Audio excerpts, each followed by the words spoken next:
Office থাকাকালীন মাথার মধ্যে চট করে একটা বুদ্ধি উদয় হলো। আজকে বেগুনের চপ ভাজি দিয়ে ইফতারের আয়োজন করব। হ্যালো গাইজ, আসসালামু আলাইকুম। ডিউ ফুড জোনে জানাই সকলকেই স্বাগতম। আশা করি সবাই ভালো আছেন, আমিও ভালো আছি।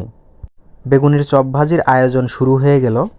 বেগুনের চপ ভাজি করার জন্য রকেট সায়েন্সের কোনো কিছু দরকার হয় না। এই রেসিপিটা সবারই জানা, তারপরে আমি এগুলা উপস্থাপন করলাম না। এই প্ল্যাটফর্মে কাজ করতে এসে প্রচুর পরিমাণে খাবার ভিডিও করেছি রমজান উপলক্ষে, যার কারণে হচ্ছে খাবার ভিডিওগুলো অ্যাভয়েড করছি। ইনশাল্লাহ রমজান পার হলে আবার খাবার ভিডিও নিয়ে আপনাদের সামনে উপস্থিত হব। এদিকে ফেসবুকে প্রচুর পরিমাণে আনন্দর জোয়ার বইছে, কারণ হচ্ছে অনেককেই কন্টেন্ট মনিটাইজেশন দেওয়া শুরু করেছে। যারা দেখাচ্ছে যে অল্প ফলোয়ার্স কিংবা ছোট ছোট আইডি, সেই আইডিগুলোকেও কন্টেন্ট মনিটাইজেশন দিয়ে দিচ্ছে। তো এইটা একটা সুখময় একটা অবস্থান করছে এখন ফেসবুক জুড়ে। অনেকেই দেখছি অনেক উৎসাহ উদ্দীপনার মধ্যে বেশ সময় কাটাচ্ছে, যাক আলহামদুলিল্লাহ, তাদের জন্য সবসময় শুভকামনা থাকবে। আমিও আশাবাদী, ইনশাল্লাহ আমিও পেয়ে যাব। তবে প্রচুর পরিমাণে কঠোর পরিশ্রম করে যাচ্ছি, এখান থেকে সফলতা অর্জন করব ইনশাল্লাহ। তবে এখন থেকে যে বিষয়গুলো আমাকে তিক্ত অভিজ্ঞতার সম্মুখীন করেছে এবং রাগে পর্যবসিত করেছে, সেই বিষয়গুলো হচ্ছে ফেসবুকটা ওপেন করলে বিভিন্ন থাম্বনেল সামনে আসে চোখের সামনে, প্রলোভনযুক্ত থাম্বনেল। এক ক্লিকেই মনিটাইজেশন, 2 মিনিটে মনিটাইজেশন অন, এক সেটিং অন করলেই মনিটাইজেশন, 7 দিনে মনিটাইজেশন গ্যারেন্টি, আপনি এখনই পাচ্ছেন মনিটাইজেশন। এরকম ধরনের প্রলোভনযুক্ত বিজ্ঞাপন আমাকে ব্যাপকভাবে উৎসাহ উদ্দীপনা থেকে ব্যাহত করে রাখছে।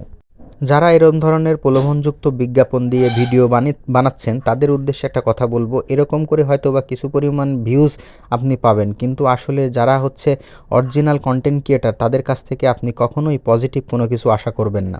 আপনার ভিডিওটা যদি অরিজিনাল হয়, আপনি যদি পরিশ্রম করতে পারেন এবং এখান থেকে রিয়েল অথেন্টিক কাজ করতে পারেন, তাহলে এখান থেকে সফলতা আপনি সুনিশ্চিত পাবেন। এই সেক্টরে সফলতার জন্য কোনো এক ক্লিকেই সেটিংস এগুলা কোনো কিছুই নাই। এখানে কাজ করতে হবে, রিয়েলভাবে কাজ করতে হবে, তাহলেই সফলতা অর্জন করতে পারবে। আপনি দেখতে পাচ্ছেন আমার রেসিপিটা প্রায় শেষের দিকে, ভাজা পোড়া কমপ্লিট হয়ে গেছে। বেগুন ভাজির পর উচ্ছিষ্ট যে আমার হচ্ছে বেসন ছিল, সেটা দিয়ে আমি হচ্ছে কাঁচামরিচের একটা চপ করে নিলাম। যখন মুড়ি মাখানো হয়, এই কাঁচামরিচের চপটা আমার কাছে অসাধারণ লাগে। দেখেন কি সুন্দর একটা কালার চলে আসছে।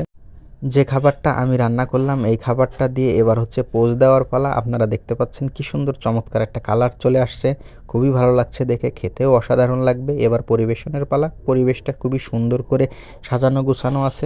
সচরাচর লং ভিডিও খুবই কম আপলোড করা হয়, তো আজকে মনের ইচ্ছাকৃতভাবেই লং ভিডিওটা করা হয়েছে। সবাই দেখবেন আশা করি, এবং কেমন হয়েছে সবাই জানাব। সকলের উদ্দেশ্যে একটাই কথা থাকবে যে আপনারা নিয়মিত কাজ করে যান, ইনশাল্লাহ এখান থেকে সফলতা অর্জন করবেন। যাই হোক, ইফতারের সময় হয়ে গেছে, এখন আমার ইফতার নেওয়ার পালা।